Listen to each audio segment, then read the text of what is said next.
So over the weekend, you guys saw me compete in the YCS Vegas 3v3, but what you maybe don't know is I also did compete in a side event and I managed to take second place with a deck we haven't really seen before.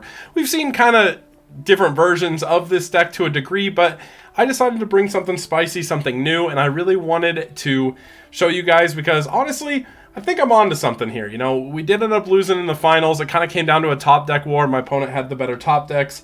But all in all, the build did perform well. We did make it all the way to the finals of the little side event there, so not terrible. But yeah, I think I'll just kind of hop right into it. This is my Catsith Dragunity list, so we'll kind of just take a look at the main deck and go from there. So starting off with the main deck, we have our monsters. So we have BLS, 2 Red MD, 2 Red Eyes Wyvern. And then this is the key card, guys. This is the spice. If you don't have this card, I would honestly recommend picking it up. This card goes so hard with the rest of the engine.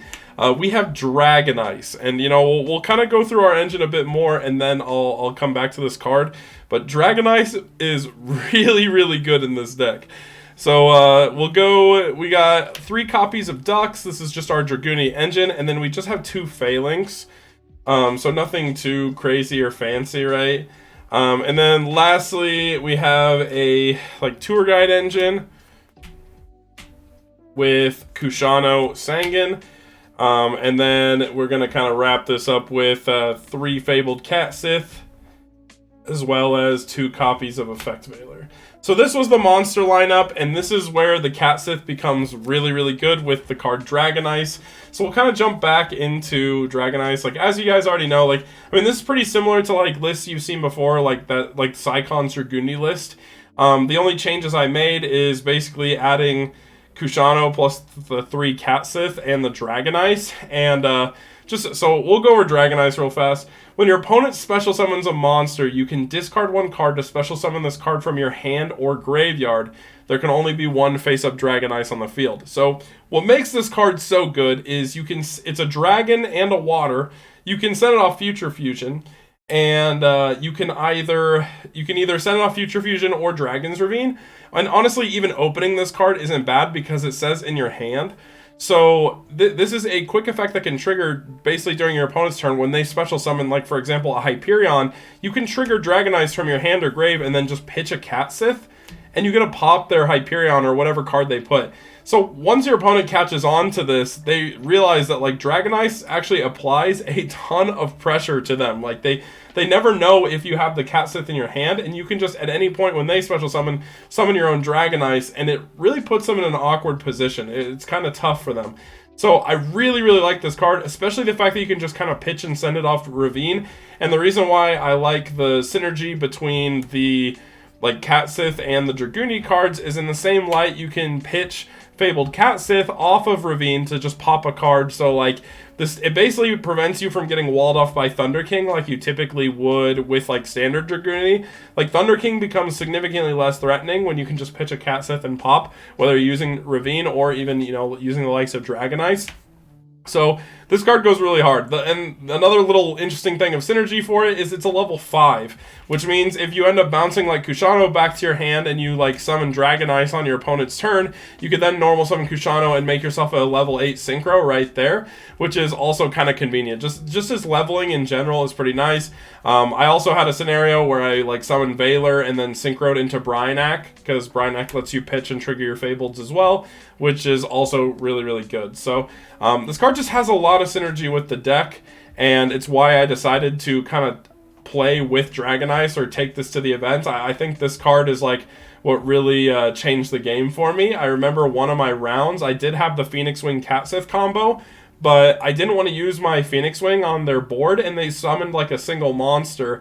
I remember they special summoned Spore after doing a formula with Scapegoat. So it was formula into 2, and then they were going to try to it was Dandy tokens. So it was Dandy plus Spore. So Spore synchroed for 2, and then they used Spore's effect to try to make a Librarian to apply pressure to my board. And on the summon of the Spore, I just pitched Catsith to summon Dragunity, and they couldn't play the game. I just popped their Spore, and they were left with a bunch of useless cards on their field, and that felt really good to me. So yeah, I don't know. This card like really went off for me, and you know, in some cases, like I've considered how like the applications of this in other builds, such as like just standard Fabled, or even in like I remember Beast Eyes was running a hero Catsith list, and I think this would be another great target because you could send it as a water target for absolute 0.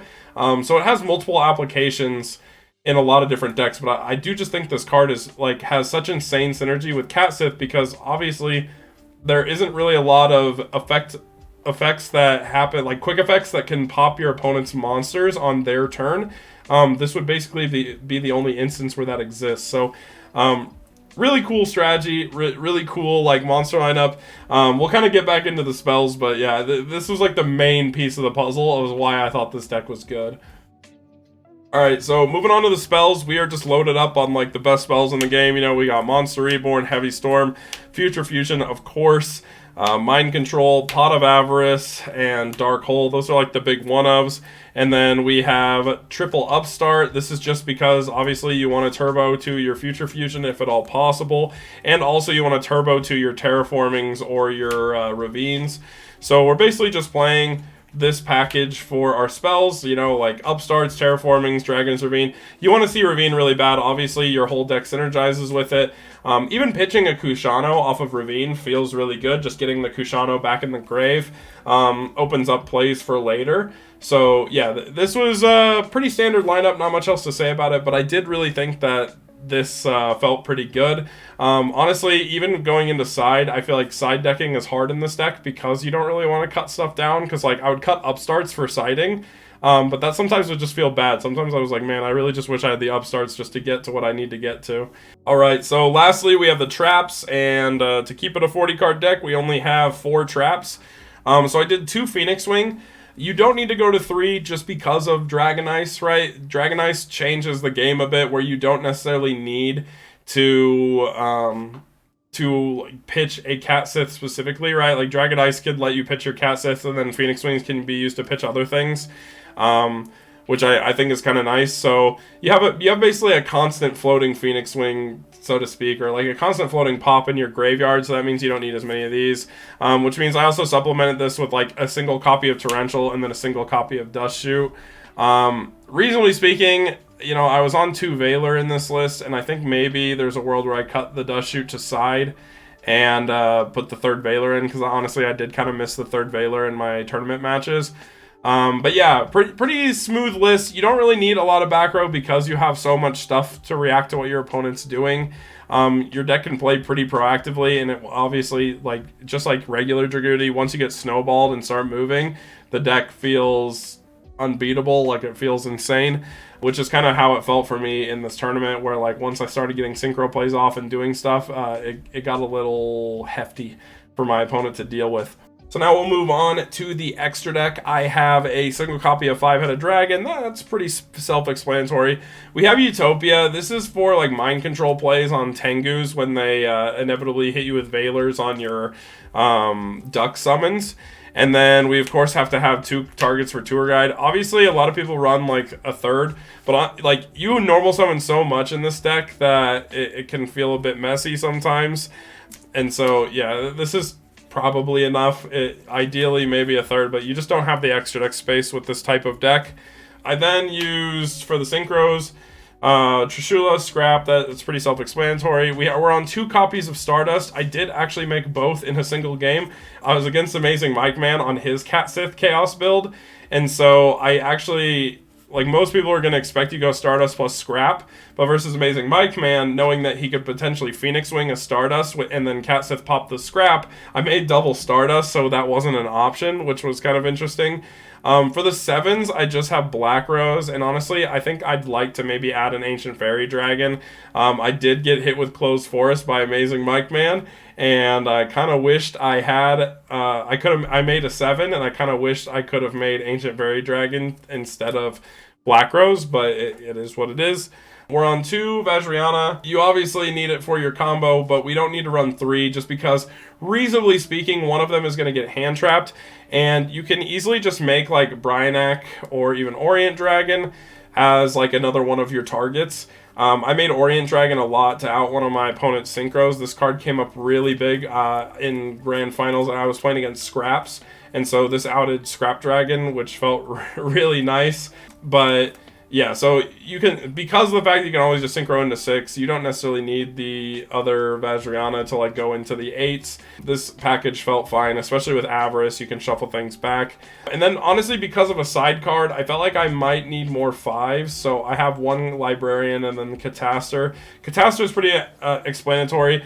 Librarian does kind of go off in this deck, and I'll kind of explain why it's there when we get to the side.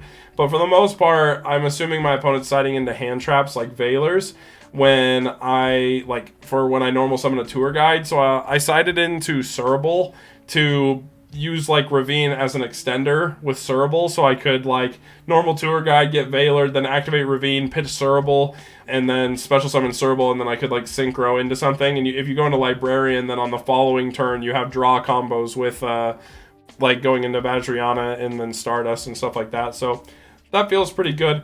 But yeah, we'll move on to the side so you can kind of see a bit more of what I'm talking about here.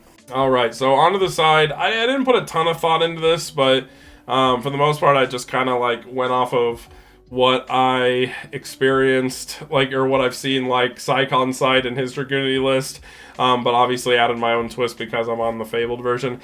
I did 2 Dark Samorg. This is for going against back row decks. You do run a lot of Winds and Darks, so this is pretty easily summonable. This can even be summoned turn 1. I never saw it when I sided it in. I sided it in versus Scraps, and there was a lot of times where I really wish I could have seen it, but I just didn't. Fabled Cerebral, as I explained, playing around Veilers, whether they Veiler a Dux or a Tour Guide, using your Ravine as an extender or even a Kushano Engrave as an extender so you can make a synchro play after they interrupt you, I think feels really good. Even just making a Catastor after they Veiler your Tour Guide can like really change the pace of a game. So I kind of liked siding this little guy in, especially with the Ravine. It just gives you so many options. And then we just went 1 Max C, 1 Veiler. I figured versus Plants, if I want to side this in, I would just side it in as a 1-of and like add the Veiler for the extra hand trap because I always like 3 and 1. So with this, I would, go to 3 and 1 basically if I want to maximize hand traps. Going into the spells, I just have 3 copies of MST. If I'm going against heavy back row deck, I will side in the 3 MST as well as the 2 Royal Decree. Which, makes some sense. And then finally we have Solemn Warning. This is just if I need more back row hate or if I'm going first against things like Agents.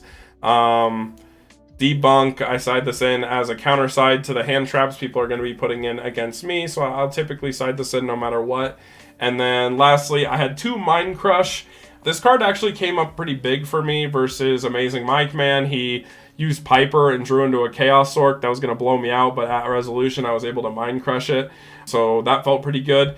But yeah, this was in there for the Agent matchup, although I will say something that was kind of interesting is Konami, or like the judges at YCS Vegas, basically said that you follow the modern Mind Crush tournament policy, which meant that in a modern tournament, so like when I was at YCS Vegas, if you activate Mind Crush and they pitch a card, you don't actually get to see their hand to confirm, which is like the modern rule. But back in the day, it was ruled that you would see their hand.